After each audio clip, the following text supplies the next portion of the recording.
Então, continuando a série de livros que você, trader, deveria ler, agora eu vou falar do livro Market Wizards. Esse aqui que eu estou segurando, ele é o volume 2, tá? Esse é o New Market Wizards, ok? Volume 2. Existem vários, né? É uma trilogia, na verdade são mais de 3. Então, são vários livros, acho que são 5 livros, se não me falha a memória. E esse vídeo agora que você está assistindo é sobre o primeiro volume, tá? Que eu não tenho ele aqui. Quando eu li, ele era emprestado. Eu li esse livro em 2020, tá?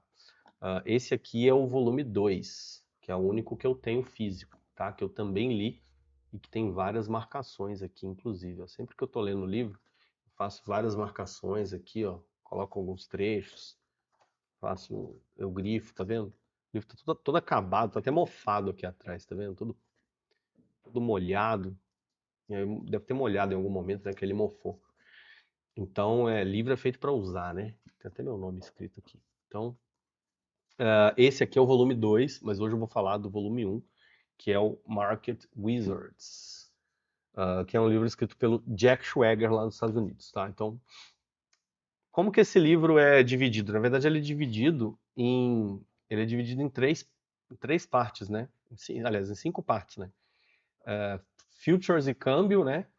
É mercado futuro e câmbio. Ações, a terceira parte é traders de vários mercados, e depois ele fala da galera do pitch, né? Que é o pessoal que fica operando lá no- Você lembra dos telefoninhos lá, das imagens dos traders de antigamente? Tá, então, os caras que ficavam no trading floor ali, né, que a gente chama de pitch, né? De negociação. Então, é os caras que ficavam lá dentro da bolsa mesmo, né? E o último capítulo é a psicologia do trading, tá? Então, qual é o contexto geral do livro, né? Ele é uma coletânea de entrevistas de alguns traders bem-sucedidos dos Estados Unidos da década de 70 e 80, tá? É bem antigo, mas tem vários ensinamentos ali que se aplicam no dia de hoje, tá? Então, o Jack Schwager, ele procurou entender quais fatores comuns existiam entre esses traders, mesmo que seus estilos de operação fossem totalmente diferentes. Então, o que ele fez? Ele chamou os caras pica lá dos Estados Unidos, auditou as operações deles para ver se esses caras realmente ganhavam dinheiro. Depois que eles comprovavam que eles ganhavam dinheiro de verdade, ele fez entrevistas com eles, né? Então o livro é totalmente focado em entrevista, tá vendo? Tem as perguntas todas aqui, ó. Tá em negrito aqui as perguntas e embaixo a resposta do cara que está sendo entrevistado, né? E aí é basicamente isso, tá? Então ele separou em alguns capítulos. Como eu falei, esse aqui é o volume 2. Tá? Ele é um pouquinho mais recente, então o primeiro é da década de 70 e 80, esse aqui já é mais década de 90, tá? Depois teve outros volumes mais novos, mais recentes, tá? Então, o livro mostra que não existe uma fórmula mágica para ganhar dinheiro consistentemente. Cada trader entrevistado tinha seu próprio método, alguns análise técnica, outros fundamentalista, outros sistemas automatizados, mesmo naquela época. Os caras já usavam robô na década de 70 nos Estados Unidos, para você ver como é que a gente aqui no Brasil está atrasado. Mas havia princípios mentais e comportamentos comuns. Então, a lição que a gente extrai desse livro é justamente a parte psicológica comportamental, tá? Disciplina, gerenciamento de risco, autoconsciência, flexibilidade para mudar de opinião, ou seja, saber quando você está errado, e confiança nas próprias decisões, tá? Então ele separou nesses 5 capítulos aqui, né? E agora a gente vai falar da parte 1, que é os caras de mercado futuro e câmbio, tá? A primeira entrevista com esse cara aqui, o Michael Marcus, tá? O nome do capítulo é esse aqui, ó, Blighting Never Strikes Twice. Então, esse Michael Marcus, ele inicialmente ele quebrou várias vezes por falta de gestão de risco, né? Assim como provavelmente você já deve ter quebrado também. Se não quebrou, você conhece alguém que quebrou? Espero que você nunca tenha quebrado, né? Eu nunca quebrei, mas já perdi o dinheiro todo que eu tinha na corretora. Aprendeu com Ed Seykota como controlar as perdas, né? E isso era a chave do sucesso. Então ele virou o trader mais lucrativo da Commodity Corporation, que era alguma empresa lá, né? Multiplicando a sua conta em 2.500 vezes. Então faz as contas aí. Se ele começou, sei lá, com 10 mil dólares, quanto que ele fez no final, né? Lição principal: corte as perdas rápido, tá? E mantenha a posição em grandes tendências. Então, grande parte desses caras aqui do livro eram seguidores de tendência, a maioria deles, tá? Então, fica aí a dica para você, né? A tendência é sua amiga. The trend is your friend. A gente sempre fala isso, né? Era extremamente persistente mesmo após grandes derrotas emocionais. Então, como eu falei, a gente tem que extrair o comportamento desses caras para entender o que esses caras deram certo, né? Mesmo sendo um livro da década de 70, tem muita coisa que se aplica ainda nos dias atuais, tá? Segunda entrevista do Bruce Kovner.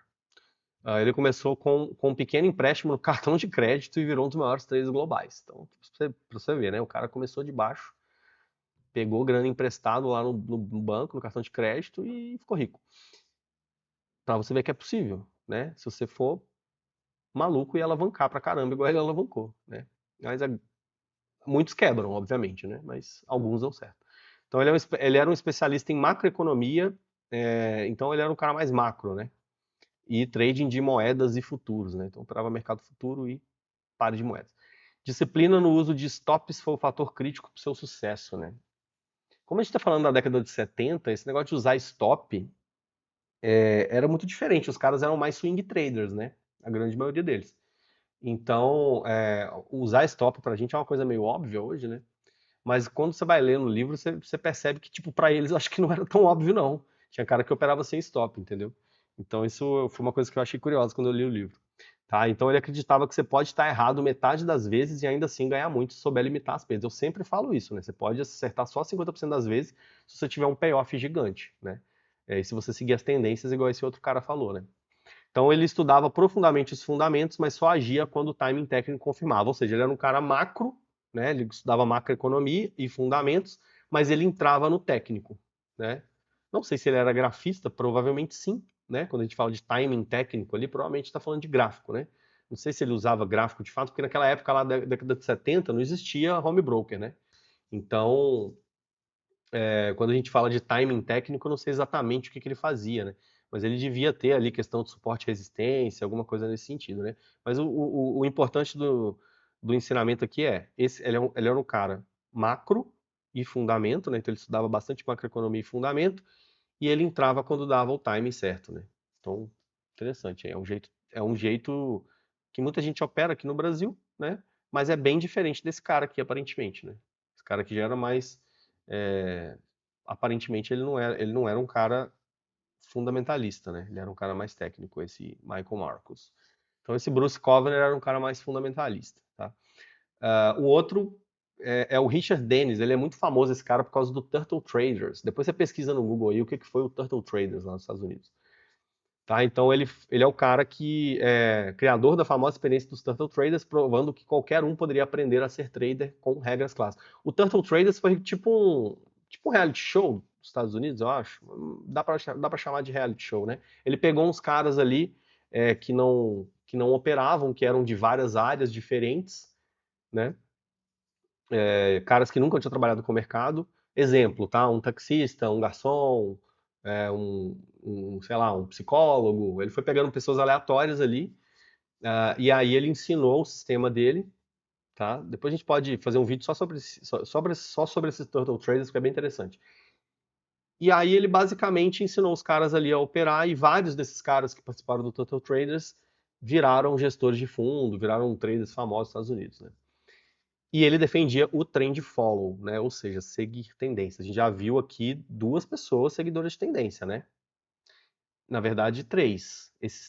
Os três, na verdade, né? Tanto o Michael Marcus aqui, ó, ele fala que ele mantinha as posições em grande tendência. O Bruce Cogner falava que ele acertava metade e mesmo assim ganhava, então ele também era seguidor de tendência, correto? Porque se ele acerta 50% das vezes, significa que ele ganha mais do que perde, então automaticamente significa que ele é um seguidor de tendência.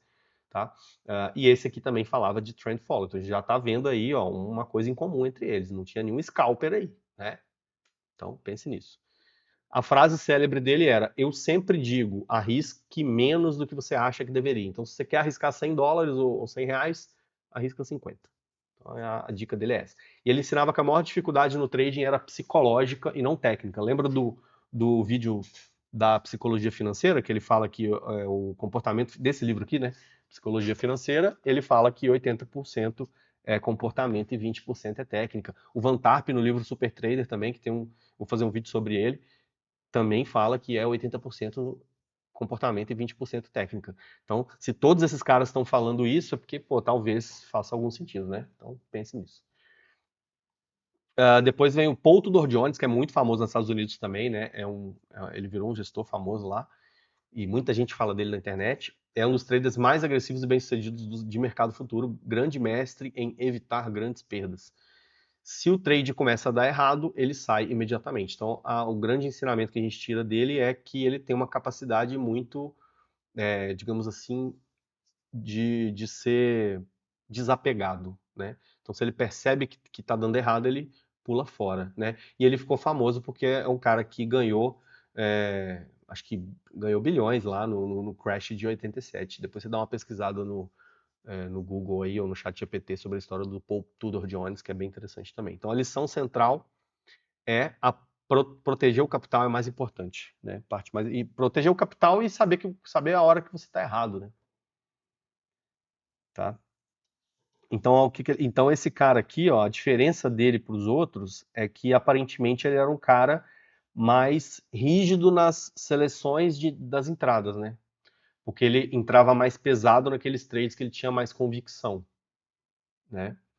Então provavelmente ele tinha a gestão de risco dele ali, mas ele tinha uma certa subjetividade de saber, pô, aqui eu acho que o negócio eu estou mais convicto por algum motivo, né? Por algum motivo técnico, ou até um feeling ali, um gut feeling, alguma coisa assim, né? O cara tem uma convicção, ele entra mais pesado, né? Não que eu esteja me comparando com ele, mas eu faço bastante isso, né? Então eu normalmente entro com meia mão, na grande maioria das operações. É... Aliás, eu já fiz uma conta, é mais ou menos um terço das operações eu entro com meia mão, né? E aí, quando eu tô convicto, eu entro com a mão inteira de uma vez. Mas em um terço das operações, que é bastante, né? 30%, mais ou menos um terço eu entro só com a metade, e aí depois que eu entro com a outra metade. Quando eu tô convicto de verdade, ou quando o stop é muito baratinho, que eu entro maior logo de cara. Então, digamos que eu opero 6 contratos, por exemplo. Aí eu vou entrar com metade, que é 3, na maior parte das vezes, e depois eu adiciono mais 3, né? É raro eu entrar direto com 6, com a mão total. Eu vou entrar quando eu tenho uma convicção maior ou quando o stop é muito baratinho, né? Então você saber a hora certa de você ter uma convicção maior, porque você tem um sistema ali de ranking de regras, é bem importante, né? Então, por exemplo, você vai ter os seus setups ali, só que tem um setup que você confia mais que outro, porque você fez um backtest, você viu que o negócio funciona melhor e tal. E aí quando você tem uma série de regras ali que coincidem, aí você, pô, você tem a opção de entrar um pouco mais pesado, porque você tem uma confluência de fatores que te corroboram ali a ter mais convicção, né? Não sei se deu para entender, mas eu acho que isso faz total sentido, tá? Então, o que a gente tira de lição aí do ponto do Jones é isso, né? Ele tem uma capacidade muito muito boa de ser desapegado, né? Então, quando começa a dar errado, ele já sai, e quando ele está muito convicto, ele entra mais pesado, né? E ele seleciona mais as operações, porque se ele entra, digamos assim, se você entra leve na maior parte dos trades e só em alguns você entra mais pesado, você está sendo muito mais seletivo, né? A chance de você ter um risco, você ter um risco fora do que você esperava é muito pequena, né? Porque se você entra na maior parte das operações com gerenciamento bem leve e só em alguns você pesa a mão, isso te dá muito mais segurança, né? Aqui não fala se ele era um. Quer dizer, eu não lembro, né? Na hora que eu estava fazendo o resumo, e aqui também nessa apresentação, eu fiz tem muito tempo essa apresentação, então eu fiz muito antes de gravar, então eu não lembro exatamente se ele era um seguidor de tendência, tá? Mas eu acredito que sim. Porque quando eu estava lendo o livro, eu lembro que grande parte dos caras eram seguidores de tendência mesmo, né? Até porque a maioria deles não era day trader, né? Então, como eu falei, eu fiz essa apresentação muito antes de gravar. Eu fiz há vários dias atrás, só fui gravar hoje, então eu não lembro exatamente o que estava lá na entrevista quando eu reli ela, né? Eu tive que reler para fazer. Então, beleza. Eu li esse livro em 2019, eu acho. 2019, e esse aqui deve ter sido 2020. Eu tenho a data aqui, deixa eu ver. Esse é o número 2. Antigamente eu anotava a data que eu estava lendo o livro, sabe? Eu colocava aqui, esse aqui eu não coloquei não, mas às vezes eu colocava a data. Li em tal data, tal. Mas eu não lembro não. Tem até um marcador de página aqui. Mas enfim, o legal é que eu estava lendo o livro e estava estudando inglês ao mesmo tempo. Então tem várias coisas aqui várias palavras que eu não sabia o significado. Drafted, drafted. e funked. Sabe o que é flunked?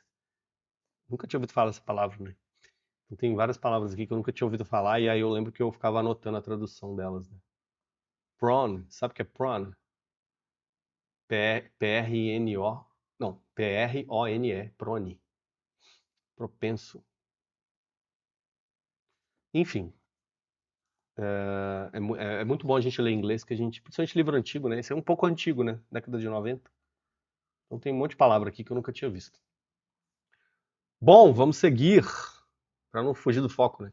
Agora eu vou falar do Gary B. Como é que pronuncia isso, gente? Bielefeld.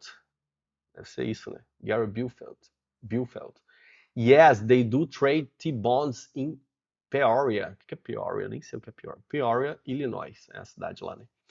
Então ele era um trader de T-bonds, né? De títulos. De título público, né? Que ficou milionário operando uma pequena cidade do interior, lá em Peoria, Illinois. Interessante. Mostrou que não é necessário estar em Wall Street para ter sucesso, né? Então, se você mora aí em Chique na Bahia, fique feliz, cara. Você não precisa estar na Faria Lima para você ficar rico, tá? Então operava focando em oportunidades de valor e com paciência extrema. Então, quando a gente fala oportunidades de valor, ele era um velho investor, então, né? Era um cara mais fundamentalista. A gente fala de valor em mercado financeiro, a gente está falando de value, né? De value investing. Então ele era um trader um trader fundamentalista, né? Extremamente focado em não aumentar o tamanho das posições. Então ele operava levinho. E essa coisa de não aumentar o tamanho das posições tem tudo a ver com o fato dele ser mais fundamentalista, né? Porque quando o cara é mais trader técnico, né, mais grafista e tal,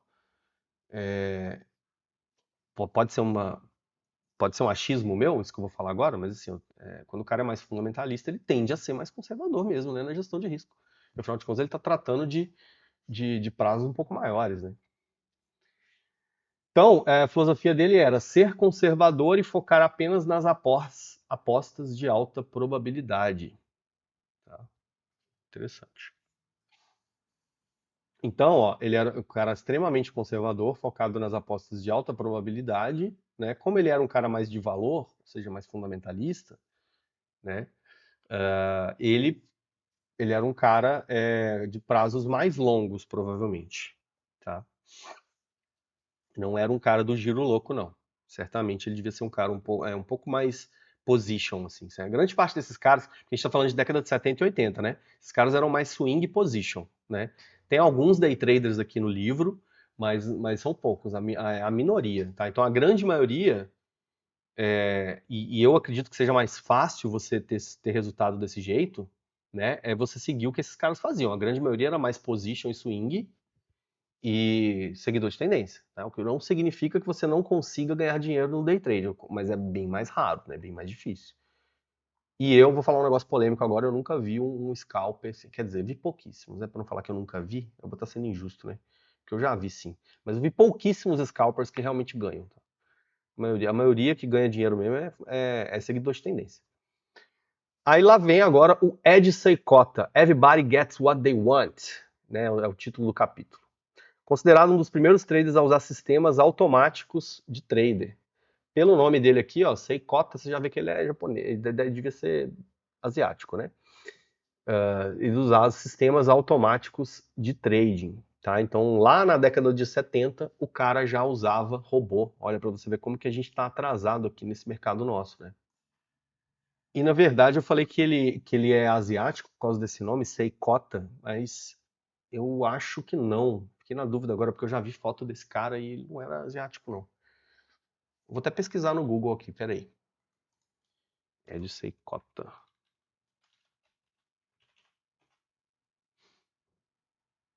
Não, o cara é mó brancão, gente. Esse sobrenome é de que origem, será, hein? É esse mano aqui, ó. O Ed Seykota. Agora eu vou ter que perguntar, né? Qual a origem do sobrenome Seykota, né? Sobrenome Sei cota, fiquei na dúvida agora. Vamos pedir ajuda para os universitários aqui, né? República Tcheca. Não, sei cora. Tá, agora fale sobre o Ed Seikota. Vamos ver o que ele fala pra gente aqui. Do Ed. Deve ser Edward Seikota. Edward Arthur Seikota nasceu em 1946. Cresceu na Holanda, então é holandês, né? Ó, o cara formou em engenharia no MIT. Eu lembro desse trecho aqui, que ele formou no MIT mesmo. Eu lembro dessa parada. Então, ó, ele formou engenharia, né? Eu achava que isso era, que era a década de 80, mas ó, 69. Então, eu lembro quando eu estava lendo o livro. É isso mesmo, ele foi fazer faculdade lá no MIT, e aí ele descobriu que os caras estavam usando robô. Olha só, velho. Década de 60, os caras já usavam robô de trade. E aqui no Brasil a galera está em 2025 e é a novidade. Então, para você ver como que o nosso mercado é muito atrasado, né? E aí que o Ed Seikota é amplamente reconhecido como um dos maiores traders de todos os tempos. A sua abordagem inovadora e disciplinada influenciou gerações de traders e continua sendo estudado e aplicado até hoje. Seu trabalho é frequentemente citado nas obras do Market Wizards. Muito legal. Cortar as perdas, deixar os lucros correrem, manter posições. Então, se ele deixava os lucros correrem, ele era o quê? Um seguidor de tendência. Fazer apostas pequenas e seguir o sistema. Então, olha que legal. Esse cara lá na década de 60, ele já... 69, né? Ele formou na faculdade de 69. Então, naquela época ali, ele já usava sistemas automatizados de trading. Tá? Muito legal. E multiplicou por 250 mil por cento. Né? Meu Deus do céu. 250 mil por cento em 16 anos, quanto que dá isso por mês? Vou fazer a conta aqui, ó. Ó, Vou escrever aqui, ó. Eu li no livro, vou conversar com o GPT aqui. Li no livro que ele multiplicou o capital dele em 250% em 16 anos. Quanto isso representaria por mês? E quantos por cento do CDI é isso? Vamos perguntar quantos por cento do CDI seria se fosse hoje, né? Vamos ver o GPT calculando aqui pra gente. Agora eu fiquei curioso. Quanto que eu poderia pegar a calculadora científica, financeira que está ali atrás, mas é mais prático eu perguntar para o GPT, né? 4% ao mês, né? Então é mais do que o Buffett. Comparando com o CDI, seria 500% do CDI. É isso. Sinistro. Mentalidade é tudo. Dizia que todo mundo recebe do mercado exatamente o que deseja. Por isso que o título do capítulo é Everybody Gets What They Want. Né? Então ele operava de forma extremamente fria e objetiva, seguindo apenas seus sistemas. Claro, o cara era nerd, né? Formou no MIT, né, que é a maior faculdade de engenharia do mundo. Então era um cara extremamente frio e objetivo mesmo. Né? Então ele ensinou que as crenças emocionais moldam os resultados de cada trader. Por isso que ele foca bastante nessa coisa de você ser frio, né? E aí o GPT destacou essas coisas aqui, ó, que é cortar as perdas rápido, deixar os lucros correrem, fazer apostas pequenas e seguir o sistema, né? Então, olha como é que a gente está vendo várias coisas em comum entre esses caras todos do livro, né? Praticamente todos até agora eram seguidores de tendência, né? Todos eles falam em crenças, em emocional, todos falam isso, né? Interessante. E todos falam em ser frio, né? E objetivo. Beleza, agora vamos falar do Larry, que não é o Larry Williams, é outro Larry, fundador de um dos primeiros grandes fundos de hedge quantitativos, tá? Então ele criou um hedge fund quantitativo. Olha só, os caras tinham fundo quant lá naquela época, hein? No Brasil, na década de 70, existia fundo quantitativo? Eu acredito que não. A filosofia dele era, se você gerenciar o risco, o lucro virá. Então, mais um cara batendo na tecla de gerenciamento de risco. Nunca arrisca mais do que uma pequena porcentagem do seu patrimônio, e ele enfatizava que a sobrevivência no mercado é a prioridade número um, né? Então, o Taleb fala, né? Você leva 5 anos para aprender a ganhar dinheiro e 25 para aprender a não perder. Vou até repetir, você leva 5 anos para aprender a ganhar dinheiro e 25 para aprender a não perder. Né? Então a sobrevivência é a parte mais importante. Ele usava diversificação e estatística para aumentar as chances de sucesso no longo prazo. Aqui não fala se ele era mais fundamentalista ou se ele era mais técnico, né? Mas como ele é quantitativo, ele foi um dos primeiros caras a criar um hedge fund quantitativo, provavelmente ele devia usar métricas tanto fundamentalistas quanto de análise técnica, acredito eu, tá? Lógico que eu não lembro de todas as entrevistas, né? Como eu falei, eu fiz essa apresentação um tempo atrás e eu li o livro há bastante tempo também, então não lembro de todas. Desse cara aqui do Ed Seykota, do Richard Dennis e de outros lá, eu lembro certamente. Eu lembro um pouco mais, né? Do Paul Tudor Jones, mas são muitas entrevistas, então eu não lembro exatamente de todos. Eu não sei se esse cara aqui era mais fundamentalista, mas como eu falei, né? Como ele é quantitativo, provavelmente ele devia usar as duas coisas, né? Então ele usava diversificação e estatística para aumentar a chance de sucesso. Agora falar da parte 2, que são os traders de ações, ok? Falar do Michael Steinhardt, nem sei pronunciar isso, deve ser Steinhardt, né? Deve ser isso. Beleza? The Concept of Variant Perception. Um dos primeiros e mais bem-sucedidos hedge fund managers de ações. Tá? Então ele tinha um fundo de ações. Seu conceito-chave era a percepção variante. Ganhar no mercado exige ver algo que a maioria ainda não enxerga. Essa frase aqui, ela é muito interessante quando você fala da década de 70 e 80. Só que você falar disso nos dias atuais é meio balela, tá? Porque, tipo, ele falou isso lá atrás, ok, todo respeito a ele, mas essa coisa de você enxergar o que a maioria não enxerga não existe no dia de hoje, porque os mercados eles são cada vez mais eficientes, certo? Então, você vai ter um monte de HFT operando ali, então não existe isso de você enxergar alguma coisa que o mercado não está enxergando. O mercado está enxergando tudo. Tem alguém enxergando tudo. Algum robozinho lá na PQP ou lá na Faria Lima está enxergando alguma coisa, alguma distorção de preço que você não enxerga. Né? Então, acho que não existe muito isso mais. Né? A menos que a gente esteja falando de mercados menos maduros, como por exemplo o cripto, mas eu acho que até em cripto já não existe mais isso. O mercado ele vai ficando cada vez mais eficiente ao longo dos anos, né? Então ele tomava posições muito grandes quando ele acreditava ter uma vantagem clara.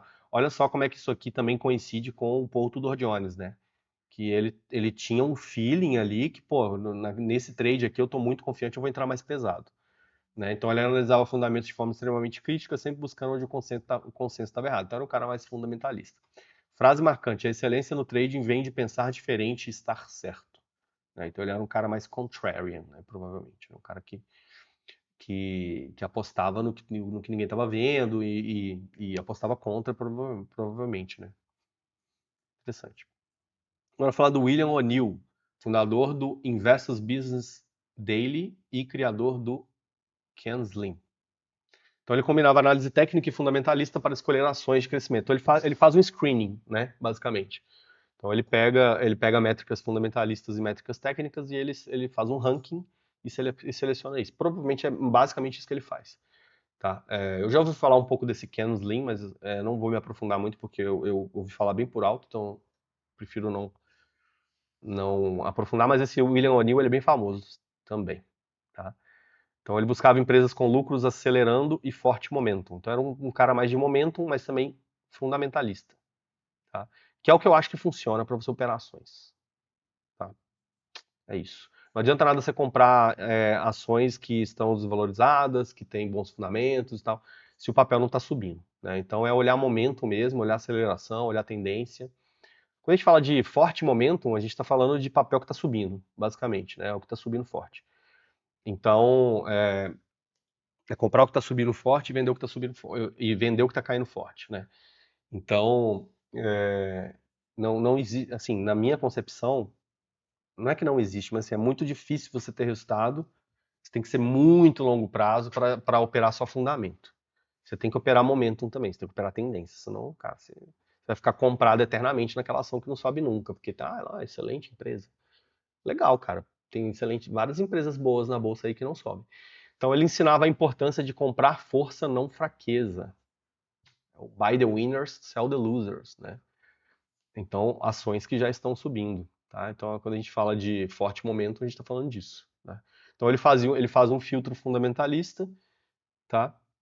E aí ele seleciona ele seleciona as ações que estão subindo, tá? Foi um pioneiro em sistematizar critérios de seleção de ação baseado em dados objetivos, tá? Então, basicamente a minha estratégia de carteira de ações ela é basicamente isso. Eu pego ações as principais ações do índice e eu aplico uma fórmula de momentum nelas, né? Mas lá no curso eu ensino coisas, né, na parte que eu falo da carteira, na parte do curso que eu falo da carteira, eu ensino outras coisas também. Você pode fazer filtros fundamentalistas, é mais ou menos o que esse cara aqui faz, né? Eu não inventei a roda, obviamente, né? Muita gente faz isso. Mas ele fazer isso lá na década de 70 é uma coisa realmente inovadora, né? Ninguém fazia isso. Então, falar agora do David Ryan, né? Então, ele foi tricampeão do campeonato de investimentos dos Estados Unidos. Ele era um discípulo do William O'Neill, né? E ele também usava o Ken Slim. Ele descrevia o processo de encontrar boas ações como uma caça ao tesouro. Então, a mesma coisa, né? Fazia um filtro fundamentalista e depois selecionava aquelas ações que estavam mais fortes. Se a ação não performar, logo venda. Então, não adianta nada ter fundamento se o papel não sobe, né? Então, basicamente isso. Agora vem o Marty Schwartz, né? Ele ganhou o título de campeão de trading nesse campeonato aqui. Ele era um ex-analista fundamentalista que migrou para o day trade técnico. Olha que loucura, né? Quando que a gente imagina que alguém vai fazer isso, né? Em índice, futuro e ação. Coitado, ele saiu do fundamento e foi pro giro louco, né? Esse é cracudo mesmo. Então ele era um cara mais fundamentalista que migrou para day trade em operar índice dólar. Então, giro louco, né? Na veia. E aí ele ficou conhecido por usar médias móveis, tá? Operava médias. Se ele operava médias móveis, provavelmente ele devia operar tendência, né? Dizer que a confiança psicológica era a arma secreta para o sucesso no trade. Mais um cara batendo na tecla do psicológico. Grandes ensinamentos. Ganhar dinheiro é mais importante do que estar certo. Então fica a dica aí, né? Realmente isso é fundamental. Você tem que se livrar desse orgulho de querer acertar, né? Tem que focar em fazer o que é certo e ganhar dinheiro. Ponto final. Agora, se você está certo ou está errado, né, não importa tanto. Se você se apega muito ao sentimento de estar certo ou estar errado, você vai acabar segurando muito tempo um trade perdedor. É basicamente isso. Agora, capítulo 3, vou falar dos buying value e selling hysteria. Né? Então, comprando valor e vendendo histeria. Né? Então, traduzindo essa frase, seria comprar ações descontadas e vender aquilo que está que tá na euforia. Né? Então, é cofundador do Quantum Fund do George Soros. Né? Esse aí não é pouca coisa, não. Famoso por sua abordagem contrarian. Né? Então, ele comprava ativos subvalorizados e vendia ativos em bolha. Então, basicamente, ele vendia aquilo que estava todo mundo comprando, né? E ele comprava ativos subvalorizados. Né? Ele não era um trader de curto prazo, ele fazia posições de longo prazo, baseadas em análises globais e macroeconômicas. Né? E aí ele compra pânico, venda euforia. Né? Então, compra ao som dos canhões, venda ao som dos violinos. Né? Então, ele defendia a ideia de que o mercado frequentemente exagera nos movimentos emocionais. Tá? Então, tipo assim, ele era um cara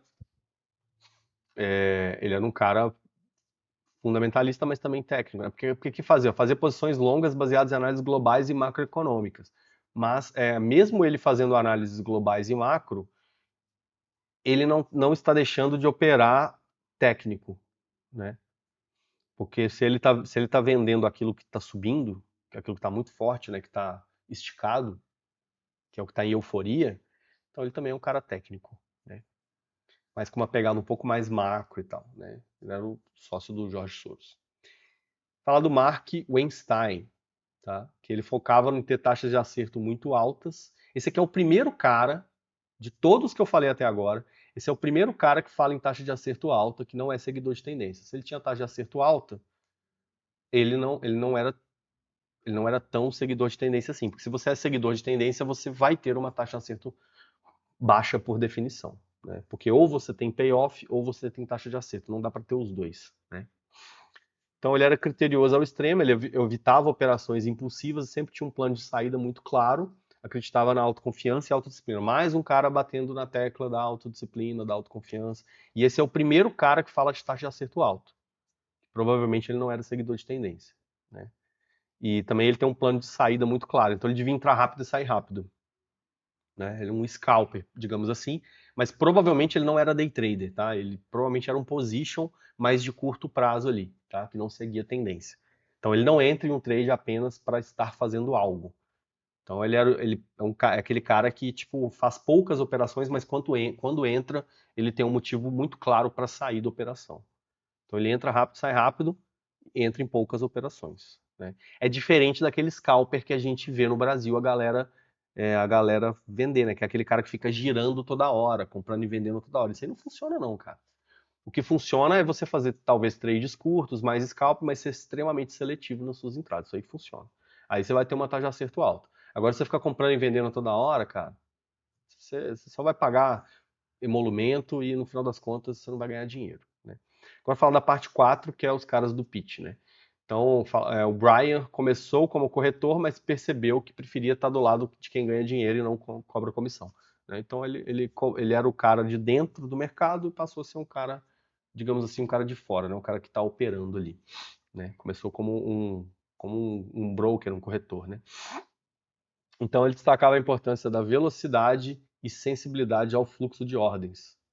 Então, ó, mais um cara aqui que provavelmente era scalper, né?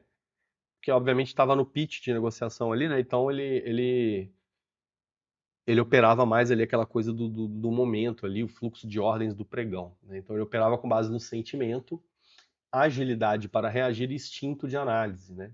Não de previsões complexas. Dizia que o bom trader de piso exigia mais instinto do que análise, né? Então é uma época totalmente diferente, né, do que a gente faz hoje. Então é outra pegada. Mas, enfim, fica aí o ensinamento do Brian, né? Tony Saliba, ele começou operando apenas um contrato e foi se tornando milionário ao longo do tempo. Ele operava opções, né? Percebe que agora nessa parte do resumo do livro aqui já começa a ficar um pouco diferente dos primeiros caras, né? Os primeiros caras eram mais seguidores de tendência, né? E aí agora já tem meio que de tudo, né? Tem os caras aqui que aparentemente são mais focados em outras coisas, né? Esse aqui, por exemplo, era um cara trader de opções. Vou até passar rápido aqui, porque também não acredito que seja tanto foco nosso aqui. Agora falar da parte de psicologia, que tem o Van Tarp, né? Que ele fala, ó, 80% mental e 20% técnico. Esse cara aqui, Morgan Housel, que fez um livro que não é para traders, ele fala a mesma coisa, 80% mental e 20% sistema. De onde que eles tiraram esse 80-20? No famoso na famosa teoria do Pareto, né? Que 80% do seu resultado vem de 20% das suas atitudes, né? Basicamente, resumindo, aplicado ao trade, seria mais ou menos isso, né? 20% dos seus setups vão dar 80% dos seus resultados. Tá? Isso é uma coisa que a gente identifica em vários padrões, na engenharia, na economia, na natureza, enfim. Essa lei 80-20, né? Você dá uma pesquisada aí sobre teoria de Pareto, tá? Então ele ajudava traders a identificar padrões emocionais autodestrutivos e criar rotinas de autoconhecimento. Então o Van Tarp ele era um psicólogo, né? Ele era tipo um coach de traders, né?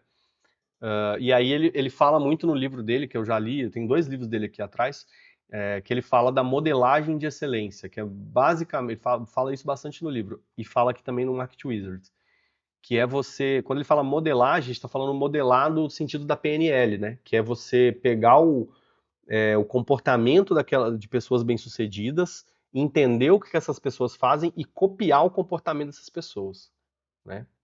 Estudar quem já é bom e replicar comportamentos, não só técnicas, tá? Então fica a dica aí, eu acho que para tudo na vida. Sempre que você quiser ser bem-sucedido numa área, você vai olhar para uma pessoa que é bem-sucedida, que tem as atitudes que você gostaria de ter, e você vai copiar o que ela faz. Copiar a mente dela, né? Então, é bem interessante isso. E aí ele bate muito nessa tecla ali de que o trade é 80% mental. Beleza? Então, esse aqui é o último capítulo do livro, né? Que é a própria experiência do autor, que é o Jack Schwager. né? Ele fala das suas próprias experiências no trading, ele conta como uma operação promissora rapidamente se transformou num desastre por falta de disciplina e stop. Recomendo que você leia o livro para você ver a história toda, né? É mais importante estar vivo no jogo do que tentar vencer todas as vezes, tá? Então, é isso. Falei aqui sobre um pouquinho sobre cada uma das entrevistas desse livro. Esse livro é bem interessante, tá? Recomendo que você leia. Como eu falei, eu li esse livro há alguns anos atrás, depois eu reli trechos dele para fazer essa apresentação. E basicamente é isso, tá? Espero que você tenha gostado desse resumo e a gente se vê no próximo vídeo por aí. Valeu!